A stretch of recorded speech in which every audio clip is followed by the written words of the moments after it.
Great Scott! Great Scott! Great Scott!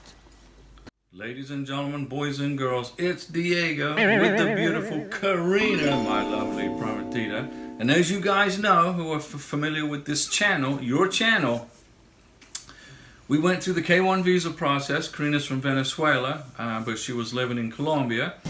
And we got the K1 visa approved, went through the process, and we got married here in Florida. And we're going to get ready to apply for the green card. But this video is about, you know, who can ask for a K1 visa? You know, what are the requirements for a K1 visa? You know, how can you apply for a K1 visa? This is a step-by-step video on how to do it. So first, I want to go over, you know, what are the qualifications first? What are the qualifications first for a K1 visa? Well, you, Mr. Sponsor, Miss Sponsor, must be an American citizen, and you must be domiciled and living in the United States of America.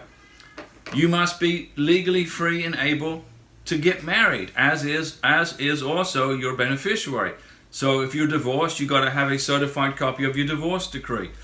If your previous husband or wife passed away, you got to get a certified copy of the death certificate. Or you can be single, okay, or have an annulment. Okay, you must be legally free and able to marry your beneficiary. Your beneficiary living in the Philippines, India, Colombia, wherever, Australia, England, she or he must also be legally free and able to marry you, Mr. Sponsor. The biggest thing is also you must have been dating each other, I would say for at least a year. And you must have met each other face to face in person within the 2 years before you file for the K1 visa. And you, Mr. Sponsor, Miss Sponsor, and beneficiary must not have been convicted of any serious felonies, you know, criminal activity. If you have any kids, if you have any children, they must be under the age of 21 to qualify for the K2 visa sponsorship. So first of all, you got to qualify for the benefit, and you got to meet minimum income requirements, okay?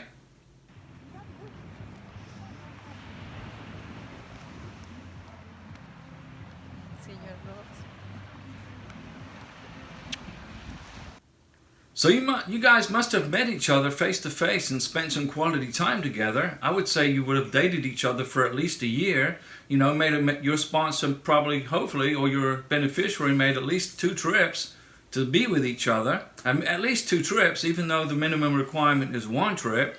You know, at least 2 trips to see each other. So you guys, okay, must have met each other at least once in the 2 years before you send in that K1 visa package. And my recommendation is that you date for a year and that you make 2 trips, even 3 trips, to go see your beneficiary and spend time with him or her, okay? And then when you file for your K1 visa, and you're going to learn how to do that in this video, you're going to have a strong K1 visa package, and immigration is not going to think you're trying to fraud the government, okay? When you're together with each other, get photographs of each other with family and friends. You got to have photos together, family, friends. Keep your airline boarding passes and your hotel receipts, and indicate when you visited your beneficiary. What was the date? From and to, okay? Keep copies of your visa entry stamps. Now in Colombia, they've gone to biometric, where they take a picture of your eyes, your face. See, if you're traveling back and forth to Colombia, it's always best to try to get a visa stamp put in your passport, entering and leaving. You take a picture of it and include it in your K1 visa package. If you are military, if you're active duty and you went to visit your beneficiary on vacation, you took 30 days leave and you went to the Philippines or wherever. Okay, get a copy of your military orders showing that you took a vacation to the Philippines, and include that in the K1 visa package. Oh, beautiful. It feels like powder. It feels like powder. Mr. Sponsor, Miss Sponsor, you got to prove you're an American citizen. So get a photocopy, a color picture of your U.S. passport, blow it up nice and big so the immigration officer can read it, and include that in your K1 visa package. If you are a naturalized American, get a copy of your naturalization certificate. If you are if you got U.S. citizenship through, CRMB, if you were born overseas and you got your birth registered at the U.S. Embassy, you get the paperwork to show you're a U.S. citizen. Include that in your K1 visa package, okay? And your passport, Mr. Sponsor, Miss Sponsor, has got to be unexpired. Got to have an unexpired passport with an issuance of 10 years, okay? Most passports are good for 10 years.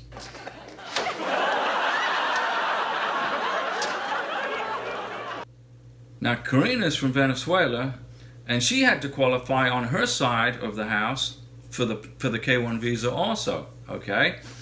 She lives outside of the United States, right? She lived in Colombia. She lived in Colombia for 5.5 years, and before that she lived in Venezuela. We met each other. We spent lots of time together. I made 5 trips to Colombia and spent a long time with her. She was legally free and able to marry me. She was single, okay? She had a Venezuelan passport, okay, that had 10 years. That was, a 10-year passport that wasn't expired. She had to get a copy of her birth certificate and an original. I put a copy of her birth certificate in the K1 visa package. I got police certificates from Venezuela and Colombia, and I included those in the K1 visa package. Are they required? No, they're not required. The police certificates are not required for the K1 visa when you send it to the lockbox in Dallas, Texas, but I included them to strengthen the visa to show immigration that Karina was good to go. That's correct. So, you got to meet these requirements, okay, guys? So after dating each other for a year, you've made a couple of trips to see your beneficiary, okay, and you've decided that you want to get married. Get engaged first. Have an engagement, and Mr. Sponsor, Miss Sponsor, buy your beneficiary an engagement ring and get pictures of the engagement ring, put it on her finger, get engaged. A K1 visa is a matrimonial visa, right? It's a visa saying that you want to get married to your beautiful prometida or beautiful prometido. You gotta have an engagement.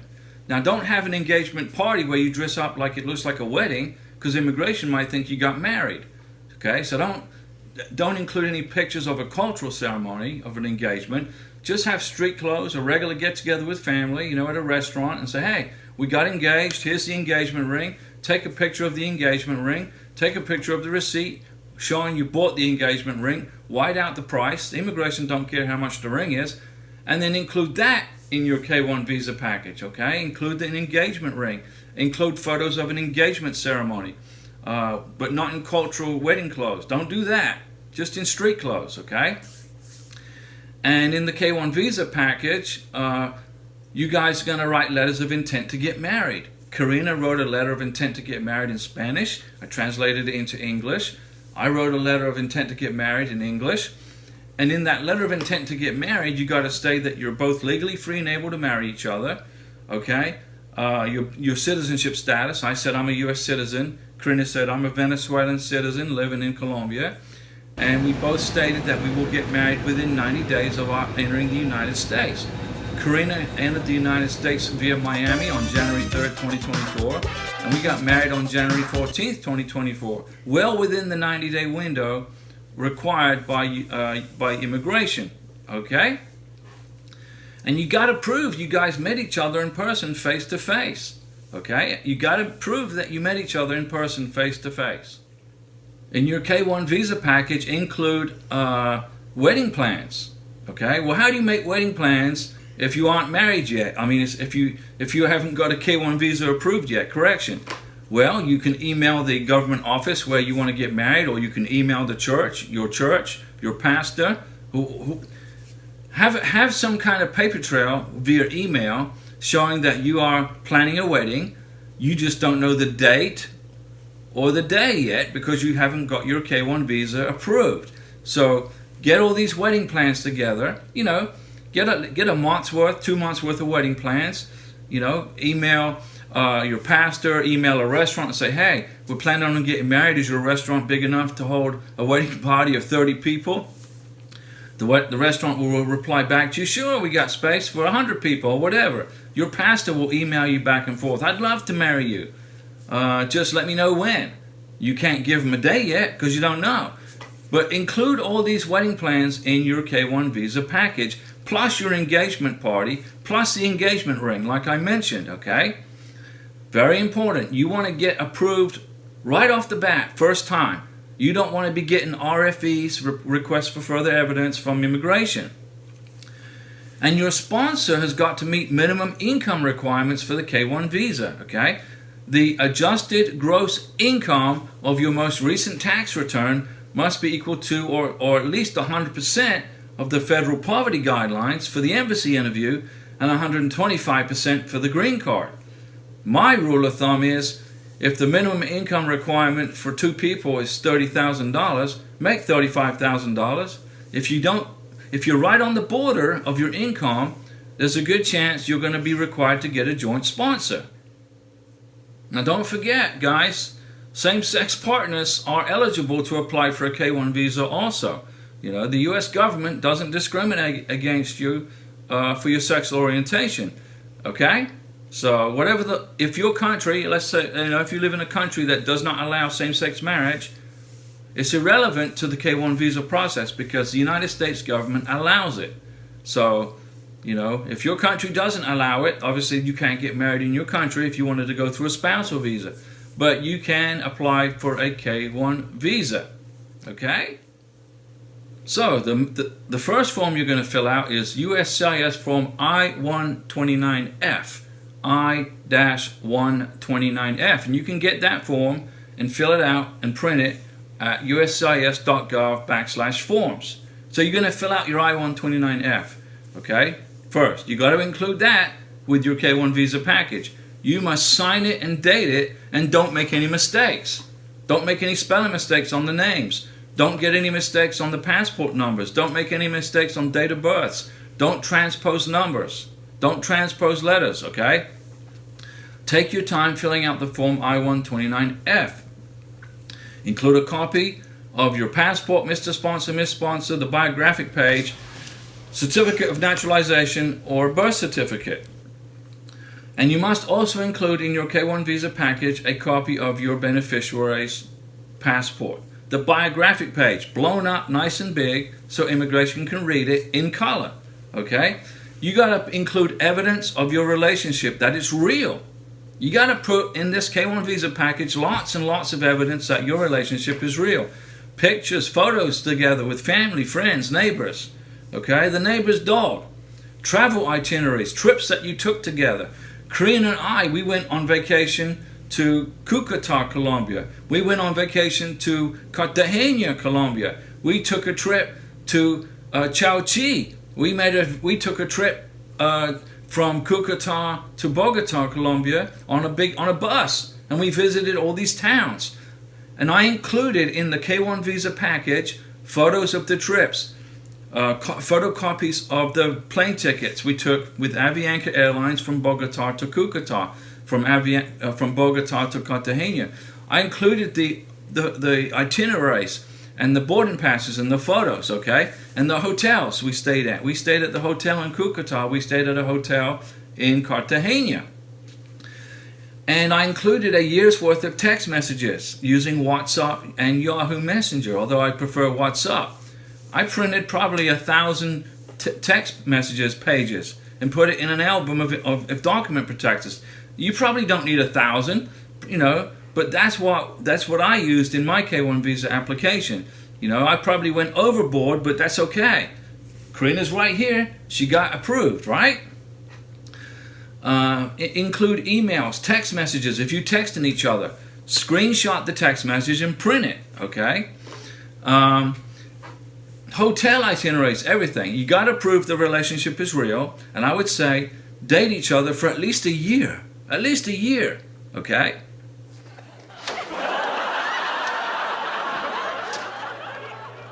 If you're a beneficiary, let's suppose you're from England and you take a trip, you take a vacation to the United States, and you spend a month with your sponsor and then go back to England, back to your home country, and make sure, Mr. Sponsor, Miss Sponsor, you include in your K1 visa application, the sponsored fiancé must include a copy of all I-94 arrival departure records. Okay, and you can get that form at the Border Patrol website. All right, and include passport style photos of you, Mr. Sponsor, Miss Sponsor, and your beneficiary. So when I was in Bogota, Colombia with beautiful Karina, we went down to the store, the photo store, and I got passport photos of her. She gave them to me, and I got my pictures taken, and I flew back to Florida, and I put those in a Ziploc bag and put them behind the I-129F. Okay? Passport photos. This is everything you got to put in a K-1 visa package. At a minimum. Don't forget, ladies and gentlemen, boys and girls, when you submit your K-1 visa package, these are the minimum requirements that I've mentioned in this video. Okay? Remember, when you get to America, you got to get married within 90 days. If you don't, you'll get deported, Miss Beneficiary, Mr. Beneficiary. Okay? You cannot change your K-1 visa to a tourist visa when you get here because you want to stay here for a long time, for 6 months. You can't do that. Your K-1 visa, once it's issued to you at the embassy, is good for 6 months from the date of the medical exam. Okay? You can use it one time to enter the United States, and then you're on an I-94 90-day window of time to get married. Okay? You got that. After you get married, you then apply for the green card. And I've made videos on how to adjust status for green card. So, these are the basics for a K-1 visa application. Put all of your documents into document protectors. Put the document protectors into a binder. Okay? And then that way the immigration officer, when he or she receives it, can open the binder, flip through it, and see what's in your K-1 visa package. Put a cover sheet on the front of your K-1 visa application identifying what's in your K-1 visa package. In the cover sheet, you're going to say to USCIS lockbox in Louisville, Texas, because that's where it's going first, okay? The address is going to be to Louisville, Texas. Then Louisville, Texas will decide which service center to send your K-1 visa package to. They might send it to Texas, they might send it to California, they might send it to Nebraska, wherever. Yay! More than likely it goes to California. Okay? To have a successful K-1 visa approval at the service center, you got to have a strong K-1 visa package. Everything that I just said for you to do in this video, go back and watch the video if you want to. Take notes, get a pen, and make notes, and submit your K-1 visa package after you have met each other face to face. You spent at least a year dating each other. That's my opinion. If you've only known each other for 6 months, okay, you can submit your K-1 visa package as long as you meet the requirements and qualify for the benefit. But immigration is going to say, you only known each other for 6 months, you only made one trip and spent a week together. Is that a real relationship? You got to make sure immigration understands that you guys are in a real relationship. You don't want to get a denial or a request for further evidence because you haven't submitted enough information in your K-1 visa package. Don't be shy about stacking up your K-1 visa package with info. Don't be shy, okay? Include your last tax return. Include an I-134, Declaration of Financial Support. Is it required for the K-1 visa application? No. That information is submitted to the embassy when you go to the embassy interview. But if you include it in your K-1 visa package, it adds a bit of backbone to the strengthening of your application and will help you get an approval.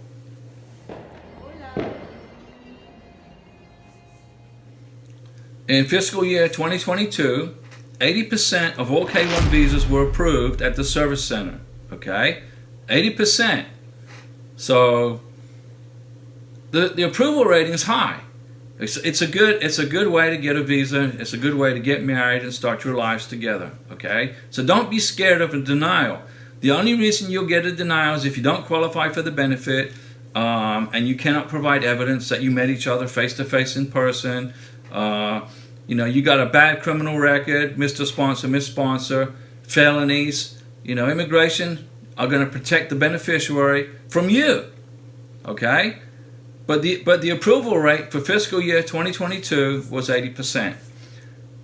I hope this video was helpful for you guys. when you put your K1 visa package together, like I said, document protect this, put it in a binder, go to Office Depot, make it easy for the immigration officer to look through your K1 visa package. If you want to include bank statements, you can do that. Remember, the immigration folks at the Service Center are going to scan these documents. Once they've approved your K1 visa, they're going to scan everything and send it to the National Visa Center, who then assigns a case number, and then they send it to the embassy so you can schedule the visa interview as soon as the embassy is not busy. There's a lot of embassies who are busy right now around the world, and you know, if you get a bit of a delay at the NVC in New Hampshire, or if you're trying to set an appointment like Ghana, in Ghana it's taken 6 months to schedule a visa interview for the embassy. It's crazy, okay? But be patient through this K1 visa process. You can do it. I do a live stream with beautiful Karina Mondays, Wednesdays, and Saturdays, 3 times a week, 6 p.m. Central Time. Free information for you, okay, on how to process a K1 visa, a green card, a spousal visa. I am not an immigration attorney. I give you zero legal advice, nothing, no legal advice. But I've been through this process twice, and a K1, 2 K1s, a spousal, and a K2. I can write the book on K1 visas, you know, hypothetically speaking, but I don't give you any legal advice. I've been through this process twice, 9 years of doing this, and Karina is my beautiful wife sitting right next to me. She is testimony that we will help you get through this process as stress-free as possible and without making mistakes, okay? Do you need to hire an immigration attorney to do a K1 visa? No. Why do you need an immigration attorney to fill out an I-129F and put together all these documents I just mentioned? It's not hard filling out the I-129F, guys. You can do it. See you at the live stream. Thanks for watching.